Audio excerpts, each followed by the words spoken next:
Doctor Lavanya, ENT consultant surgeon at doctor Harika ENT care hospitals Gachibowli. ఇవాళ మనం మన ఛానల్లో వచ్చిన వీడియోస్ చూసి పేషెంట్స్ అడిగిన డౌట్స్ మనం అడ్రస్ చేద్దాం. మేడం, మా బాబుకి లెఫ్ట్ సైడ్ ఇయర్ సర్జరీ చేయించాము. ఇప్పుడు రైట్ సైడ్ ఇయర్ కి హోల్ ఉంది, ఆపరేషన్ చేయించమంటున్నారు. సర్జరీ తర్వాత ఇంకో చెవులో ఇన్ఫెక్షన్ వస్తుందా? ప్లీజ్ చెప్పండి. ఆల్రెడీ ఒక చెవికి ఆపరేషన్ అయింది అంటున్నారమ్మా.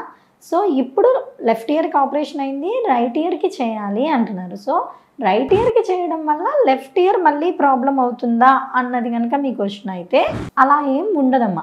సో ఇప్పుడు రైట్ ఇయర్కి సర్జరీ చేయడం వల్ల మళ్ళీ లెఫ్ట్ ఇయర్లో ప్రాబ్లం రావడం అన్నదైతే ఉండదు. నార్మల్గా in general right year surgery చేసినా చేయకపోయినా మీకు సర్జరీ చేసిన ఇయర్ కనుక ఆల్రెడీ మోర్ దెన్ 3 months అయ్యి ఉండి ఈ ఇయర్కి మినిమం మనం 2 years సర్జరీ అన్నప్పుడు మినిమం ఆఫ్ 3 months గ్యాప్ తీసుకుంటాం. ఎందుకంటే ఇప్పుడు ఆల్రెడీ చేసిన ఇయర్ సర్జరీ కంప్లీట్గా రీకవర్ అవ్వడానికి, అంటే ఒకవేళ ఇయర్ డ్రమ్ సర్జరీ అనుకోండి, అది టోటల్గా మనం వేసిన న్యూ ఇయర్ డ్రమ్ హీల్ అవ్వడానికి, అంటే అది బాడీ టేకప్ చేసి గ్రాఫ్ట్ హెల్దీగా అవ్వడానికి మనకి మళ్ళీ ఈ కొత్త ఇయర్ డ్రమ్ నియో టింపానం అంటాం, అది మొత్తం కనుక నార్మల్ అయ్యి to become back to normal హియరింగ్లో ఇంప్రూవ్మెంట్ గానీలో so healing I mean to say like total healing will take around 3 months.